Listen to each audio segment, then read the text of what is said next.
Después de haber jugado 2 finales seguidas, los argentinos estábamos acostumbrados al éxito. Pero en 1994, para el Mundial de Estados Unidos, las cosas empezaron a complicarse. En las eliminatorias pasó algo increíble. Jugábamos en casa contra Colombia. Si ganábamos, íbamos al Mundial. Teníamos a todo nuestro público a favor. ¿Y saben cómo terminó el partido? ¡No, ni idea! 5-0. 1, 2, 3, 4, 5 pepas.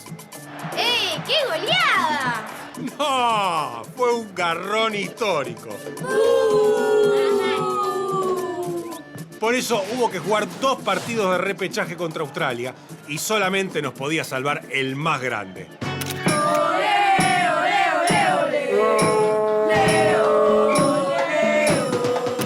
No, pero si Leo tenía 6 años nada más.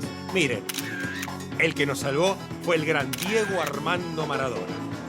Diego hace el lateral y la juega para Batistuta.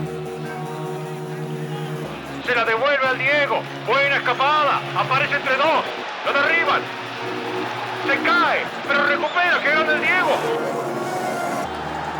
Amaga, tira el centro. Ahí está. ¡Balbo!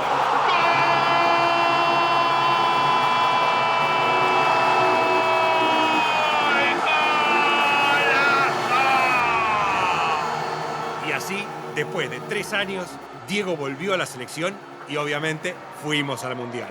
Era un equipazo que dirigía el Coco Basile. Teníamos unos jugadorazos.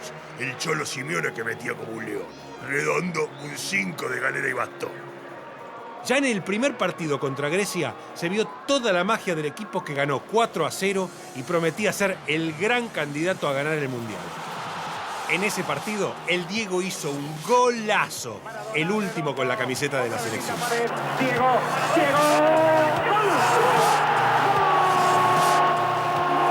Miren de dónde la colgó. Tenía un guante en el pie izquierdo este pibe. La ponía donde quería. ¡Monstruo!